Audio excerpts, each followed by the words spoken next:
Honesty is often less about truth and more about timing. The problem is, real people don't wait for the right time. Anonymous. Why is it that the more real you are, the more distant people become? Why do honesty, clarity, and authenticity often feel like social risks instead of strengths? You'd think being real would bring people closer, that showing your true self, without filters, performances, or rehearsed lines, would deepen connection. But instead, something strange happens. People pull back. They get quiet. The atmosphere changes. Not always in obvious ways, but in subtle shifts. Fewer messages, shorter conversations, awkward silences. You're left wondering if you said too much or if being yourself was somehow the wrong move. Here's what most won't tell you. Being real exposes things people aren't ready to face. Your honesty removes the safety of illusions. Your clarity disrupts their comfort zones. You are not attacking anyone, but you're not protecting their blind spots either. And that makes people uneasy. Society teaches us to trade realness for approval, to play a role, to keep things light, to avoid depth that might make others uncomfortable. But if you're someone who doesn't play by those quiet rules, you start to feel the consequences. People who like the version of you they could control begin to drift when the real you shows up. This isn't about being harsh. It's about being whole. And the truth is, the more whole you become, the more you stand out in a world built on pretending. And not everyone knows what to do with that. Now let's get started. Number 1. Authenticity exposes insecurity. You ever notice how uncomfortable people get when someone walks in and says exactly what they mean without sugarcoating it? Not in a rude way, but in a way that's honest and clear.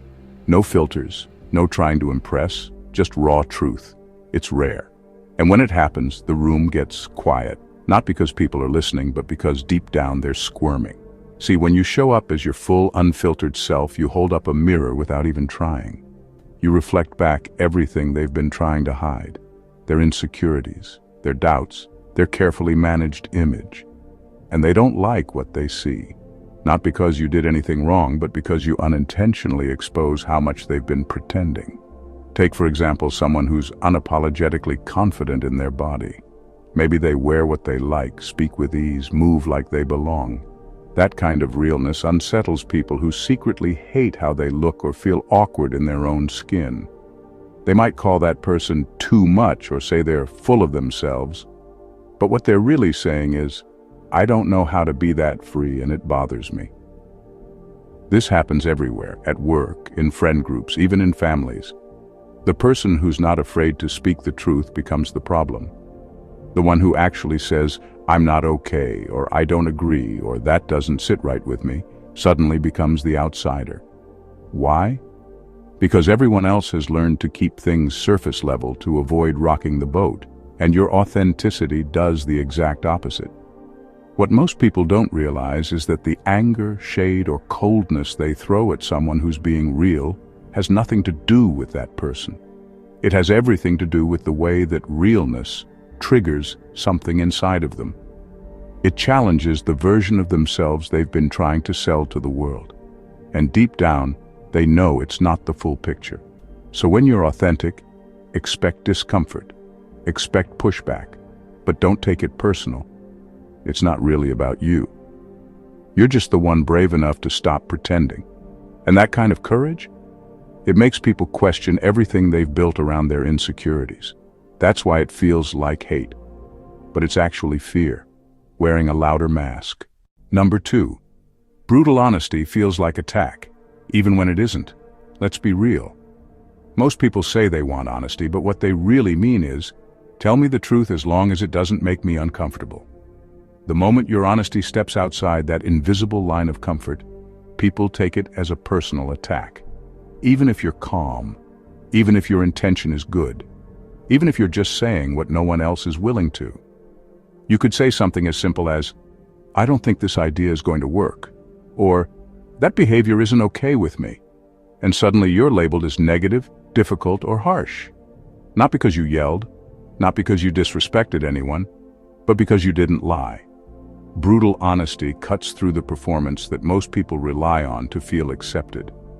And that makes them defensive. When someone's whole self-worth is built on how they're perceived, the truth sounds like criticism, even if it's actually clarity.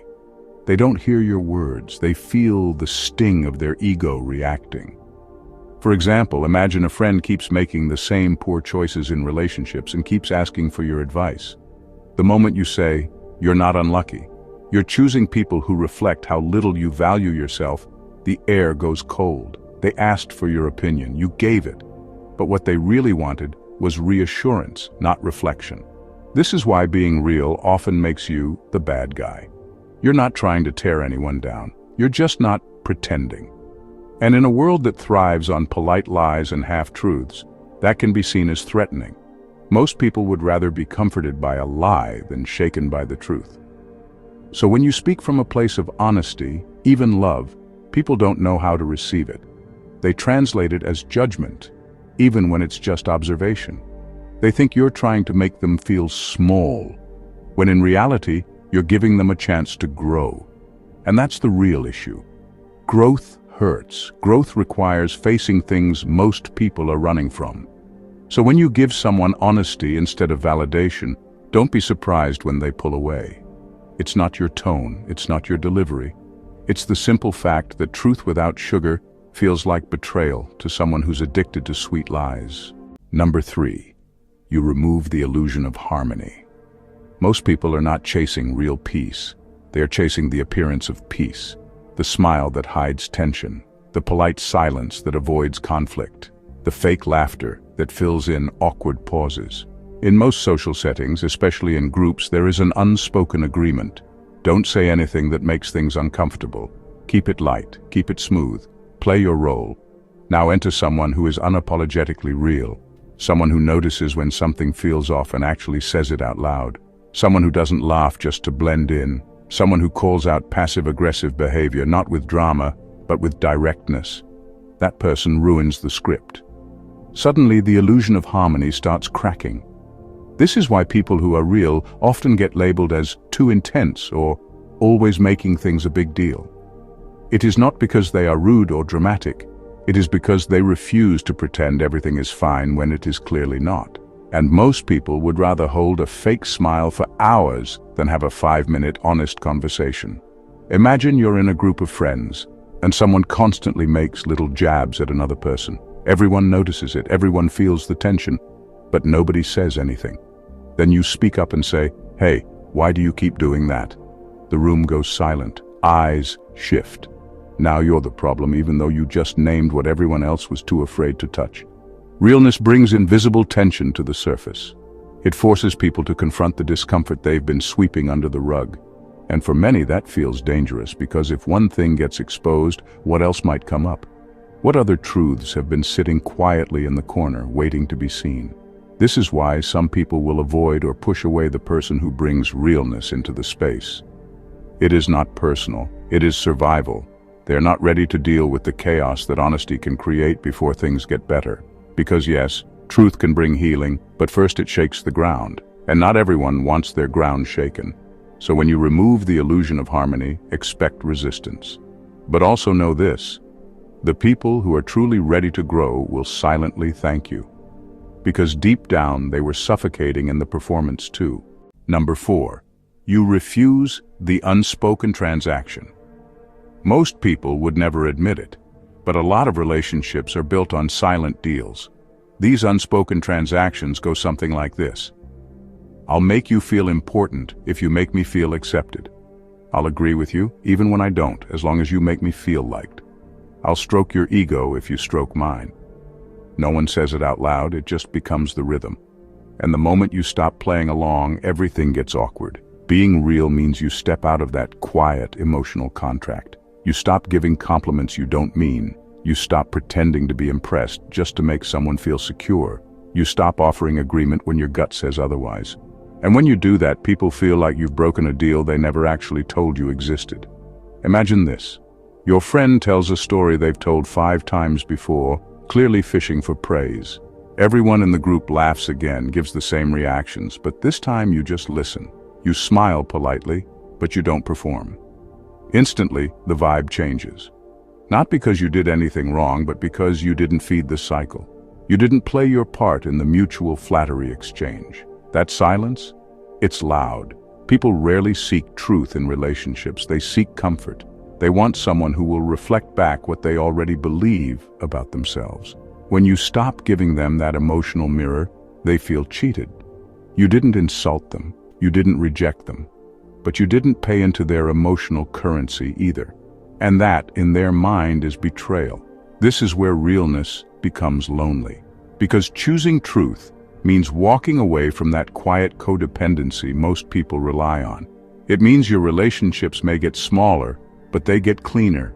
You are no longer there to make people feel better about themselves in exchange for shallow connection.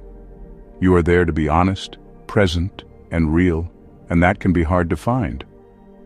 But here's the deeper wisdom. When you stop giving what you don't mean, you start attracting people who want what you truly are. No silent deals, no emotional trade-offs, just mutual respect. And while that may cost you a few circles, it will gain you something most people never experience: relationships without performance. Number 5.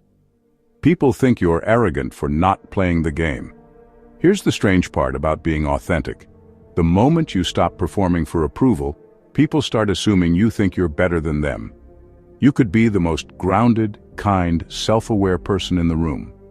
But if you don't play the usual social games, if you don't flatter people when you don't mean it, fake laugh when something isn't funny, or go along just to fit in, suddenly you're seen as arrogant. Why? Because your refusal to conform gets misunderstood as judgment. You're not saying you're above them, you're just choosing to be yourself. But in a world where most people survive by blending in, standing out, even silently, feels like a challenge to their identity. Let's say you're in a group of co-workers and everyone's talking about something you don't agree with. Maybe it's gossip. Maybe it's just a topic that feels shallow to you. You stay quiet, or you offer a different perspective. You're not rude, you're just real. But later, someone says you're acting like you're too good for the rest of us. You never said that, but your authenticity broke the unspoken rule. Go along to get along. That's what people really mean when they call someone arrogant for being real. It is not about ego, it is about discomfort. You didn't bend, you didn't shrink, you didn't play the role they expected. So now, instead of looking at why that bothers them, they label you to protect themselves. The truth is, many people confuse humility with submission. They expect you to soften who you are to make them feel more comfortable. When you don't, they assume you're full of yourself. But there's a huge difference between thinking you're better and knowing who you are. One is rooted in insecurity, the other is rooted in clarity. Choosing authenticity over approval comes with a cost. It makes people question the roles they've agreed to play. It shakes the group dynamic. It exposes how much of their identity is built on being accepted, not being real. And most people don't want to face that. So when they call you arrogant, what they're really saying is, you're not following the rules I'm too scared to break. And in their world, that kind of self-trust feels like rebellion. Number 6, you become a mirror people didn't ask for. Here's one of the toughest truths about being real. When you are unapologetically yourself, you act as a mirror. You don't have to say anything. You don't have to point out flaws. Just by existing as you are, without apology or pretense, you force others to look at things about themselves they'd rather ignore. People don't always want to face their own insecurities, fears, or unhealed wounds. They'd rather keep them buried under layers of distractions, comfortable lies, and unspoken agreements. But when you walk in the room, confident in who you are, not afraid to show your truth, you're unintentionally reflecting back their suppressed emotions. And let's be honest, nobody likes being forced to look at their own darkness. For example, imagine someone who spent their whole life hiding their feelings of inadequacy by acting tough or putting on a facade of success. They look at you, a person who's comfortable in their own vulnerability, maybe even open about their flaws, and suddenly they feel exposed. Your confidence reveals the gap between the version of themselves they project and the person they are beneath the surface. That gap, it triggers envy, resentment, and discomfort. The worst part, is that they don't thank you for this uncomfortable truth. They don't see you as a catalyst for their growth. Instead, they get defensive, bitter, or passive-aggressive. Why? Because being real with them means they can no longer deny what they've been trying to numb. You've made them face the ugly parts they thought they could hide forever, and that's painful. So instead of feeling grateful for the opportunity to heal, they lash out. It's easier to hate the person who showed them what they didn't want to see than to face the fact that they're the ones who need to change. But here's the thing. This isn't about you. This is about them. You're not causing their anger. You're simply making it impossible for them to continue pretending. You're giving them a chance to grow, to face their insecurities, but growth always comes with resistance. So don't be surprised when people who aren't ready to look inward turn that anger on you. You didn't ask to be their mirror. You just refused to play along with their illusion. And for that, they'll resent you. Not because you've done anything wrong, but because you've shown them something they didn't want to see. Number 7, you can't be controlled emotionally. One of the most misunderstood traits of real people is emotional independence. When you're truly real, you stop living for approval, applause, or guilt trips. You're not cold, you're not detached. You just can't be emotionally pushed around. And that, right there, threatens people more than you might realize. Most social behavior is built around control, subtle control, quiet control, emotional games that run in the background. People will praise you to keep you compliant, guilt you to keep you available, shame you to keep you small. It is not always obvious. Sometimes it sounds like, "I just thought you'd be more supportive," or "Wow, I guess you've changed." These statements are not about you. They are attempts to move you emotionally so you'll do what they want. But when you're real, those tactics stop working. You don't swing with the moods of others. You don't crumble when someone withdraws approval. You don't overextend just to avoid being labeled selfish. You hear the manipulation, but you don't let it control your choices. And that unsettles people who are used to pulling strings. For example, say you set a boundary with someone who's always leaned on you emotionally. Maybe you tell them you can't always drop everything to fix their problems. Suddenly they pull back. They get quiet. They throw in a comment like, "I thought I could count on you." That is not vulnerability. That is control disguised as disappointment. And when you don't respond the way they want, they get frustrated. Not because you did something wrong, but because you stopped being predictable. People who depend on emotional manipulation feel powerless around those who can't be controlled emotionally. And that powerlessness often turns into resentment. They can't figure you out. They can't use praise to buy your loyalty or guilt to bend your will. So they tell themselves you're selfish or arrogant or cold. But really, you're just free. Being emotionally independent does not mean you don't care. It means you care without losing yourself. You can love someone without being owned. You can show empathy without becoming a doormat. And that level of inner strength, it confuses the hell out of people who've never built their own. They don't hate you. They just don't know how to handle someone who doesn't flinch when pushed. Number 8, you kill the performance. Let's be honest. Most social interactions are not real conversations. They're rehearsed scenes. Everyone plays a part. There's the funny one, the supportive one, the modest one, the always agreeable one. People step into roles like actors on a stage, and the show begins. There are smiles on cue, fake laughs when needed, and perfectly timed compliments that sound genuine but are often just strategic. Now here comes the problem. You walk in and refuse to play your part. You don't memorize the script. You don't clap when the lead actor demands attention. You don't pretend. You just show up as you are, and suddenly, the entire play starts falling apart. When you're real, you don't match the energy of performance. You speak when you have something honest to say, not because silence would feel awkward. You ask questions that go deeper than surface talk. You call out contradictions, not to shame, but to bring clarity. You're not trying to steal the spotlight. You're trying to turn on the lights, but not everyone wants light. Some people live for the performance. They've spent years building an identity that relies on others playing along. The moment you don't laugh at a joke that's more cruel than funny, or you don't nod just to keep the peace, the illusion starts to break. And they don't like that. Think of a group where one person is used to being the center, telling stories, exaggerating, stirring drama. Everyone around them plays supporting roles, feeding the show.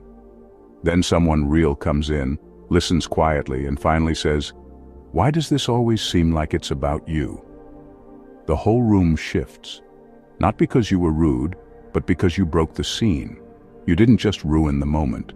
You ruined the structure, the unwritten rules, the silent performance that made everyone feel secure, even if it wasn't healthy. And that's what makes people uncomfortable. They weren't seeking truth. They were seeking applause. They weren't connecting. They were acting. And you walked in with no costume, no script, no need to be liked. And that is terrifying. So when people react badly to your realness, understand this. You didn't offend them. You interrupted the play. And without the performance, they're not sure who they are anymore. Number 9. Vulnerability looks dangerous when it's not curated. We live in a time where everyone says they value vulnerability. It's a trending word now. You see it everywhere, on social media, in self-help books, in therapy speak. But what people really mean is curated vulnerability, the kind that's been edited, filtered, and packaged into a neat, relatable post. You can cry as long as your lighting is good. You can talk about your pain as long as there's a message of hope tied to it in the last sentence. But real vulnerability? The raw kind, the messy, unplanned, hard-to-watch kind. That still scares people. Real vulnerability is not pretty. It shows up when you break down in the middle of a conversation and don't know how to pull yourself back together. It's when you say, "I'm not okay," and you can't turn it into something motivational.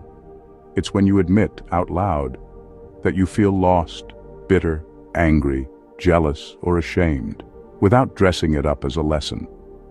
That kind of openness doesn't trend. It makes people uncomfortable. It reminds them of the parts of themselves they've learned to silence. When you show your wounds before they're healed, most people don't lean in. They back away. Not because you've done something wrong, but because they don't know how to sit with pain that doesn't have a tidy ending. Imagine someone saying, "I don't think I'm doing okay mentally, and I don't even know why." No poetic words, no dramatic backstory, just plain truth. That scares people. They can't double tap that. They can't fix it in one reply, and so they label it as too much, or say you're being dramatic or unstable. But really, they're just afraid of their own unprocessed emotions. Social media trained us to show only the parts of ourselves that are already cleaned up. So when someone shows up mid-breakdown instead of post-breakthrough, people freeze. They don't know where to look. But here's the truth. Vulnerability is not a performance. It is not a brand. It is not content. It's the raw human experience of saying, "Here I am," even if it makes you uncomfortable. And while that may not earn you applause, it will reveal who's truly capable of meeting you at that level of realness. Most people won't, but the ones who can, those are your people. Number 10. You're not safe in the way they want you to be. When people say they want someone safe, what they usually mean is predictable. Someone who won't challenge them. Someone who knows when to speak and when to stay quiet. Someone who doesn't shake the table. Basically, someone they can manage. But if you're a real person, if you say what you actually mean, if you speak up when something feels wrong, if you move by truth instead of approval, you're not safe in the way they're used to. You can't be tamed, and you're not easy to predict. That scares people more than they'll ever admit. See, most people aren't looking for truth. They're looking for comfort. Not the deep kind that comes from connection, but the shallow kind that comes from control. And when someone can't figure out how to handle you, they see you as a risk. You won't laugh just to keep the peace. You won't agree just to keep the mood light. You won't play nice just because it's easier. And that means, at any moment you might say something real, something true, something that cuts through the performance. That's not dangerous in a physical sense, but it is threatening to people who live behind masks. Take a simple moment. You're at a family gathering and someone makes a joke that crosses the line. Everyone chuckles politely. You don't. You ask, "Why is that funny?" Suddenly, the room shifts. Now you're the problem. Not because you attacked anyone, but because you refused to stay silent like everyone else. That's what happens when you're real. You walk into a room and people can't predict which version of you they're going to get, because there is only one version. No performance, no switching tones to match the vibe, no adjusting yourself to avoid discomfort.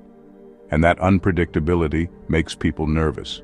To those who crave control, you are a wild card, not because you're reckless or unstable, but because you don't respond to the usual cues. You can't be guilted into silence. You can't be bought with flattery. You don't flinch when someone tries to pressure you. You're not unsafe. You are just not easy to manage. And in a world that prefers polite robots over real humans, that kind of freedom looks dangerous. But really, it's just honesty, untamed and unapologetic. Number 11.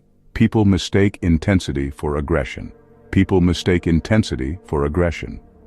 There's a quiet power in someone who speaks with conviction, listens with focus, and shows up fully present. That kind of energy doesn't need to shout. It doesn't seek attention. It simply is. But here's where things get twisted. When you're deeply real and intense without trying to put on a show, people often take it the wrong way. They mistake your presence for pressure, your clarity for confrontation, and your focus for threat. Intensity is not the same as aggression. But in a world where most people are used to diluted conversations, surface-level engagement, and emotional masks, anything raw and unfiltered can feel overwhelming. When you look someone in the eye and ask, "What do you really want out of life?" it lands differently than, "So, what's new?" Your tone might be calm, your expression might be soft, but the depth of the question, that shakes something. And when people get shaken, they don't always know how to process it, so they label it. They say you're too much, or too serious, or too intense, when in reality, you're just not performing. You're not sugarcoating your energy. You're not dumbing yourself down to make others more comfortable. Let's say you're in a meeting and you calmly but directly challenge an idea that everyone else is nodding along to. You're not raising your voice, you're not making it personal. But suddenly the room gets tense. Why? Because your intensity pulled the truth to the surface. You didn't follow the script.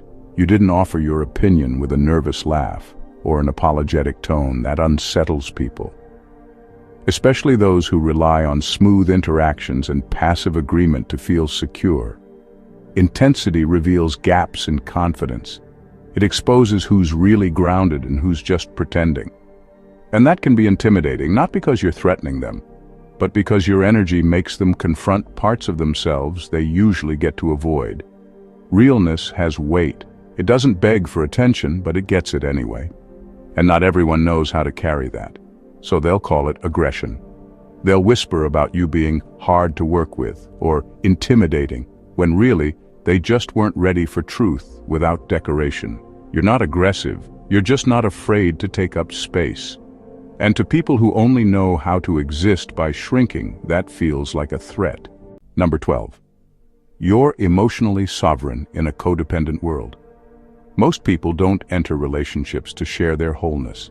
They enter to borrow, to lean, to patch something broken inside them with someone else's presence. It's not always intentional, but it's real. So when you walk into a space not needing to be saved, not needing to be validated, not needing constant emotional reassurance, people don't always know what to do with you. Being emotionally sovereign means you've done the work. You've sat with your pain, owned your flaws, and learned how to regulate your emotions without dragging others into your chaos. You don't use people as emotional crutches. You don't rely on guilt, praise, or manipulation to feel secure. You show up because you want to, not because you need to. And that level of self-possession is rare. In a world full of codependent dynamics, your emotional independence can feel like rejection. When someone's identity is tied to being needed, your wholeness can feel like an insult. You're not trying to push them away, but they feel irrelevant if they can't rescue you, fix you, or be the center of your emotional universe. Let's say a friend is used to being the helper in every relationship. Their worth is tied to being the one who saves the day. Then you come along, self-aware, calm under pressure, not constantly in crisis. Instead of relaxing into that, they start to feel anxious.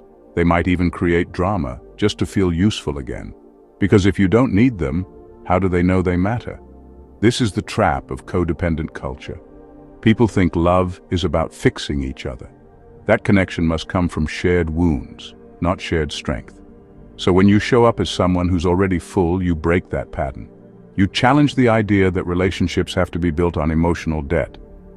And not everyone is ready for that. You're not cold, you're not distant, you're just whole.